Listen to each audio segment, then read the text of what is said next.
শুভেচ্ছা আমন্ত্রণ খেলাধুলা নিয়ে ইন্ডিপেন্ডেন্ট টেলিভিশনের নিয়মিত আয়োজন যত খেলায় আপনাদের সাথে আছি সাইদ সাদিয়া। শুরুতেই জানিয়ে দিচ্ছি শিরোনামগুলো। শ্রীলঙ্কা সফরের প্রস্তুতি ক্যাম্প শুরু 21 সেপ্টেম্বর। এর দুদিন আগে হবে ক্রিকেটারদের করোনা টেস্ট।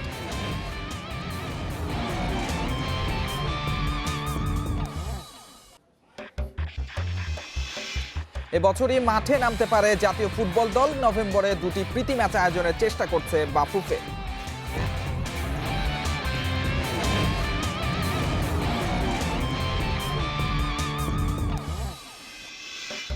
প্রথম চ্যাম্পিয়ন্স লিগ ফাইনালে চোখ পিএসজির। সেমিতে চ্যালেঞ্জ জানাতে প্রস্তুত লাইপজিগ।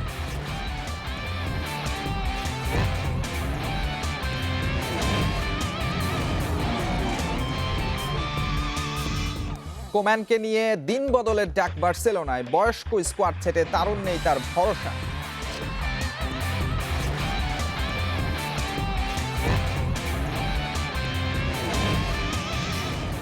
শ্রীলঙ্কা সফরের জন্য টাইগারদের প্রস্তুতি ক্যাম্প শুরু হচ্ছে 21 সেপ্টেম্বর। এর 2 দিন আগে হবে মুশফিক মুমিনুলদের করোনা টেস্ট। লঙ্কায় গিয়ে কতদিন কোয়ারেন্টিনে থাকতে হবে তা নিয়ে এসএলসির সঙ্গে আলাপ চলছে বিসিবির। এদিকে পরিস্থিতির ওপর নির্ভর করে লঙ্কার যাত্রা পিছিয়ে যেতে পারে জানিয়েছেন বিসিবির cricket operations chairman Akram Khan. মেঘলা আকাশ হয়তো একটা কারণ, কিন্তু সময় স্বল্পতার বিষয়টি উপেক্ষা করার উপায় নেই। করোনা পরিস্থিতি, প্রস্তুতি কিংবা প্রোটোকল, প্রতি ক্ষেত্রেই শ্রীলঙ্কার চেয়ে পিছিয়ে টাইগাররা। আক্ষরিক অর্থেই তাল মেলাতে এভাবে ছোটা ছাড়া উপায় নেই মুমিনুলদের। ঘাটতি পূরণ করতে স্বাভাবিকের চেয়ে বেশি খাটুনিতেই পথ দেখছেন বাকিরা। সূচি অনুযায়ী রানিং ব্যাটিং শেষে আরেক দফা দৌড় চর্চা মুশফিকের। ইঙ্গিত স্পষ্ট টাইগারদের তোড়জোড়ে। বাকিটা নিশ্চিত করেছেন ক্রিকেট অপারেশনস প্রধান। 15 সেপ্টেম্বরের মধ্যে ঠিক হয়ে যাবে দল। 21 সেপ্টেম্বর শুরু ক্যাম্প। তার আগে 18 তারিখ ক্রিকেটারদের করোনা পরীক্ষা।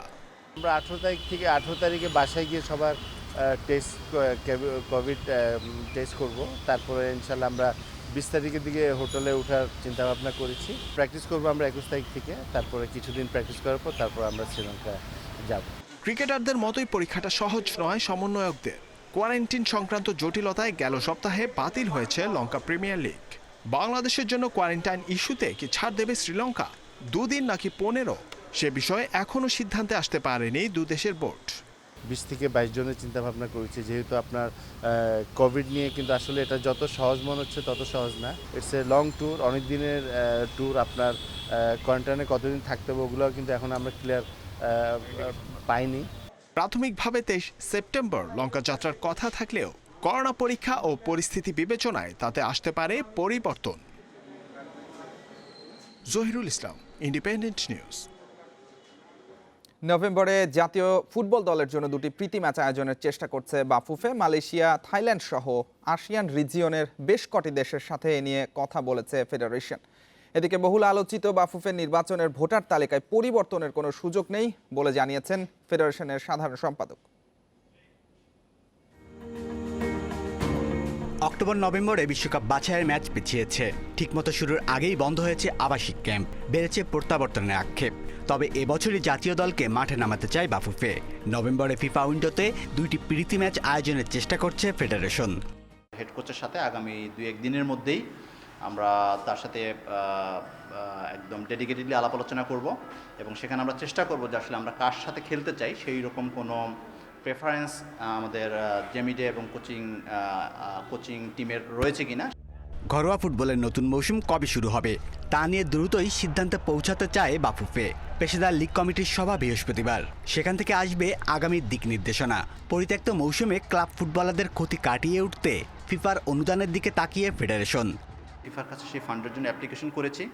তো সেই ফিফার এই অর্থগুলো পাওয়া অবশ্যই একটু সময় সাপেক্ষ ব্যাপার। তারপরও যখনই আমরা অর্থটা পাবো সেটা আমরা আমাদের যে ইতিমধ্যে ডিসিশন নেওয়া রয়েছে সেই ডিসিশন অনুযায়ী সংশ্লিষ্ট সদস্য সংস্থাসমূহকে আমরা সেই টাকাটা দিয়ে দিব।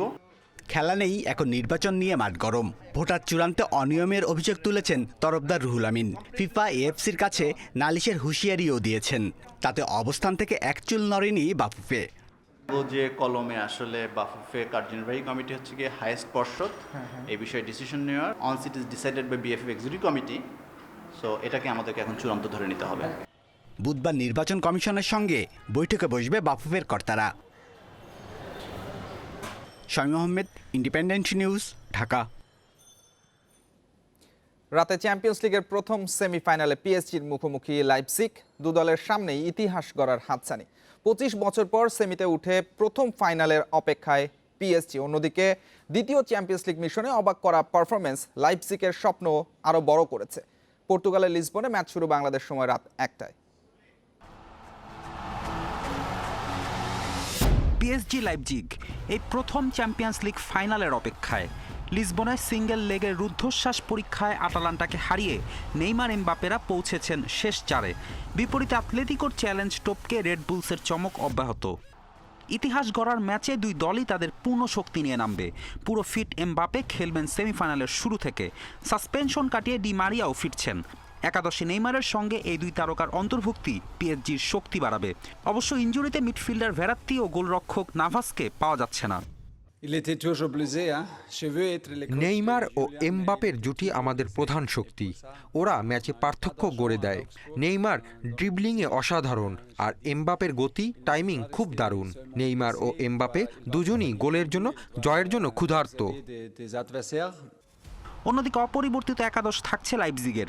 বদলি হিসেবে নেমে টাইলার অ্যাডামস কোয়ার্টার ফাইনালে জয়সূচক গোল করলেও বেঞ্চেই থাকছেন তিনি। শুরুর একাদশে কোনো পরিবর্তনের আভাস দেননি লাইপজিগ কোচ নাইজেলসম্যান।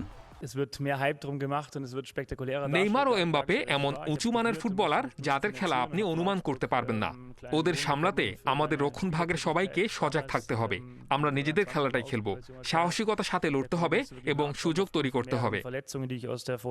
লাইপজিগের বাজির ঘোড়া দানি অলমো 6 গোল দিয়ে টপ চার্টের 4 নম্বরে আছেন এই অ্যাটাকিং মিডফিল্ডার। গোল করেছেন আতলেতিকোর বিপক্ষে শেষ 8-এর ম্যাচেও। অন্যদিকে পিএসজির সাফল্য নেইমারকে ঘিরে। ব্রাজিলিয়ান তারকা টুর্নামেন্টে গোল করেছেন 3টি, অ্যাসিস্টও 3টি। ডি মারিয়ার পারফরম্যান্সও উজ্জ্বল, 2টি গোলের সাথে 4টি অ্যাসিস্ট তার। দু দলের কোচই জার্মান। লাইপজিগ কোচ জুলিয়ান নাইজেলসম্যান একসময় খেলেছেন থমাস টুখেলের অধীনে। 33 বছর বয়সী নাইজেলসম্যান চ্যাম্পিয়ন্স লিগের সেমিতে জায়গা করে নেয়া সর্বকনিষ্ঠ কোচ। গুরু শিষ্যের লড়াই কেমন জমে তাই দেখার অপেক্ষা। প্রতিযোগিতামূলক ফুটবলে এর আগে পিএসজি লাইপজিগ মুখোমুখি হয়নি। 2014 সালে এক প্রীতি ম্যাচে লাইপজিগের কাছে 4-2 গোলে হেরেছিল ফরাসি জায়ান্টরা। ফেরদৌস ইসলাম, ইন্ডিপেন্ডেন্ট নিউজ। কোচ কিকে সেতিয়ানের পর বরখাস্ত স্পোর্টিং ডিরেক্টর এরিক আবিদাল এখন বদলের ডাক বার্সেলোনায়। রোনাল্ড কোম্যানকে ভিড়িয়ে ঘুরে দাঁড়ানোর মিশন কাতালানদের। মেসির থাকা না থাকার বিষয়ে নতুন কোচের পদক্ষেপ কি হয় তার অপেক্ষা সমর্থকদের। এরই মধ্যে গণমাধ্যম জানাচ্ছে বয়স্ক স্কোয়াড ছেটে তারুণ্যে গুরুত্ব দেবেন কোম্যান। বায়ার্ন মিউনিখ ঝড়ে এসেছে বদলের ডাক। সেতিয়ানকে বরখাস্ত করে প্রাথমিক কাজ সেরেছে বার্সেলোনা। এখন রোনাল্ড কোম্যানকে নিয়ে দিন বদলের অপেক্ষা। কোম্যানের চ্যালেঞ্জ নিয়ে বিশ্লেষণে নেমেছে গণমাধ্যম। দায়িত্ব নিয়ে শুরুতে দল পুনর্গঠনে ডাচম্যান কোন পথে এগুবেন? গেল বছর ই স্পোর্টস 3-কে দেয়া সাক্ষাৎকার থেকে তার ধারণা মিলেছে। বার্সায় পরিবর্তন আনতেই হবে। গুরুত্বপূর্ণ পজিশনে বদল আনা জরুরি। সব সময় বলি 30 বছরের একজন আর 22 বছরের একজন যদি একই লেভেলের খেলে, তাহলে 22 বছরের খেলোয়াড়কেই দরকার, কারণ সে আপনার ভবিষ্যৎ। হোমগ্রোন ফুটবলারদের যত বেশি সুযোগ দেওয়া উচিত। বয়স্ক স্কোয়াড বদলে তারুণ্যে গুরুত্ব বাড়াবেন কোম্যান। তার কথায় সেটাই স্পষ্ট। খেলোয়াড় ছেড়ে দেওয়ার তালিকাও নাকি তৈরি আছে। বুস্কেটস, আলবার নুক্যাম্পে সময় ফুরিয়ে এসেছে। সুয়ারেজ, রাকিটিচ, ভিদাল আর উমতিতিও নাকি কাটা পড়তে যাচ্ছেন। আনসু ফাতি, রিকি পুজের মতো একাডেমি তারকারাই যে বার্সার ভবিষ্যৎ। ভাঙা মন নিয়ে মেসি কি বার্সাকে বিদায় বলবেন? কোম্যানে সে কি তাকে মানাতে পারবেন? দল গড়তে তার মতামতের উপর যে নির্ভর করছে অনেক কিছু। এরই মধ্যে আর্জেন্টাইন মহাতারকার নেতৃত্ব নিয়ে প্রশ্ন উঠেছে বার্সার বোর্ড মিটিংয়ে। সব মিলিয়ে দল বদলের গুঞ্জন যেভাবে ডালপালা মেলতে শুরু করেছে তাতে শঙ্কা জোরালো। মেসি ম্যানচেস্টার সিটিতে ভিড়লে অবাক হওয়ার কিছু নেই। রিলিজ ক্লজের 630 মিলিয়ন পাউন্ড খরচেও নাকি রাজি সিটিজেন্স। মঞ্জুর আলম, ইন্ডিপেন্ডেন্ট নিউজ। শাখতার দোনেস্কে উড়িয়ে ইউরোপা লিগের ফাইনালে উঠেছে ইন্টার মিলান। সেমিতে 5-0 ব্যবধানের জয়ে লুকাকু আর মার্টিনেজ করেছেন জোড়া গোল। মাত্র 19 মিনিটেই প্রতিপক্ষ ডিফেন্সের ভুলে ইন্টারকে এগিয়ে নেন লাউতারো মার্টিনেজ। প্রথমার্ধে আর কোনো গোল হয়নি। বিরতি থেকে ফিরে শুরুতে সহজ সুযোগ নষ্ট করে শাখতার।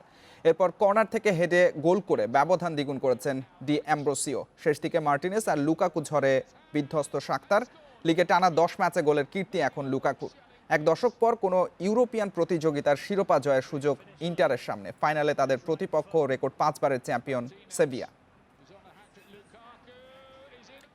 আবারও ক্রিকেট। করোনা বিরতির পর ফিরেছে ফ্র্যাঞ্চাইজি টি-20 লিগ। শুরু হয়েছে সিপিএল এর 8ম আসর। উদ্বোধনী ম্যাচে গায়ানা অ্যামাজন ওয়ারিয়র্সের মুখোমুখি ত্রিনবাগো নাইট রাইডার্স। বৃষ্টি বাগড়ায় ম্যাচের দৈর্ঘ্য 17 ওভারে নেমে আসে। টস হেরে ব্যাটিংয়ে নেমে 5 উইকেটে 144 রান তোলে গায়ানা। সর্বোচ্চ 63 রানে অপরাজিত থাকেন শিমরন হেটমায়ার। রস টেইলরের ব্যাটে আসে 33 রান। সুনীল নারায়ণ নিয়েছেন জোড়া উইকেট। জবাবে এখন পর্যন্ত ত্রিনবাগোর সংগ্রহ 1 উইকেটে 45 রান। করোনা সতর্কতায় সিপিএল হচ্ছে ত্রিনিদাদ অ্যান্ড টোব্যাগোর 2 স্টেডিয়ামে। বিশ্বব্যাপী ভ্রমণজনিত নিষেধাজ্ঞার কারণে বিদেশি ক্রিকেটারের উপস্থিতিও এবারে কম। 23 দিনের টুর্নামেন্ট শেষ হবে 10 সেপ্টেম্বর। করোনা পরবর্তী আন্তর্জাতিক ক্রিকেট আয়োজনে ব্যস্ত সময় ইংল্যান্ডের। ওয়েস্ট ইন্ডিজ, আয়ারল্যান্ড আর পাকিস্তানের পর অস্ট্রেলিয়ার বিপক্ষে ওয়ানডে আর টি-20 সিরিজ খেলবে 3 লায়ন্স। 21 সদস্যের অস্ট্রেলিয়া দল ইংল্যান্ডে যাচ্ছে রোববার। অধিনায়ক অ্যারন ফিঞ্চ জানিয়েছেন ক্রিকেটাররা যার যার স্টেটে প্রোটোকল মেনেই প্রস্তুতি নিয়েছেন। করোনা ভাইরাস আক্রমণের পর এই প্রথম অস্ট্রেলিয়ার কোনো দল আন্তর্জাতিক খেলাধুলায় ফিরছে। ফলে বাড়তি সতর্ক থাকার কথা জানিয়েছেন অ্যারন ফিঞ্চ। 4, 6 আর 8 সেপ্টেম্বর হবে 3টি টি-20 সিরিজের 3 ওয়ানডে, 11, 13 ও 16 সেপ্টেম্বর। 2014 সালের সোচিতে শীতকালীন অলিম্পিকে রাশিয়ার ডোপ দুর্নীতি আলোড়ন সৃষ্টি করে। নিষেধাজ্ঞায় একঘরে হয়ে আছে রুশ অ্যাথলিটরা। এই দুর্নীতির মূল হোতা প্রেসিডেন্ট ভ্লাদিমির পুতিন, এমন অভিযোগ রাশিয়ার অ্যান্টি ডোপিং ল্যাবের সাবেক প্রধান রডচেকভের। এসএনটিভিকে দেওয়া সাক্ষাৎকারে তিনি জানিয়েছেন খেলাধুলাকে রাজনীতির বাইরের কিছু ভাবেন না পুতিন। দীর্ঘ সময়ের শাসন যে স্বৈরাচারী রূপ নেয়, ন্যায় অন্যায়ের বিভেদ নড়বড়ে করে দেয়, তা অতীতে হিটলার মুসোলিনিকে দেখে বিশ্ব অনুধাবন করেছে। সেই ধারার একটি নাম ভ্লাদিমির পুতিন। তার স্বৈরাচারী আচরণ থেকে বাদ পড়েনি ক্রীড়াঙ্গনও। রাশিয়ায় অনুষ্ঠিত 2014 শীতকালীন অলিম্পিকের পদক তালিকায় শীর্ষে ছিল স্বাগতিক দেশ। অ্যাথলিটদের জোরপূর্বক নিষিদ্ধ মাদক দিয়ে জালিয়াতি করে এই সাফল্য আদায় করে পুতিন সরকার। রাশিয়ার খেলাধুলা পুতিনের রাজনীতির অংশ। জাতীয় ক্রীড়াক্ষেত্রে বেশিরভাগ অ্যাথলিট আসে মিলিটারি থেকে। তারা নিয়মানুবর্তী, কিন্তু সত্য প্রকাশ না করার শপথ নিয়েছে রাষ্ট্রের কাছে।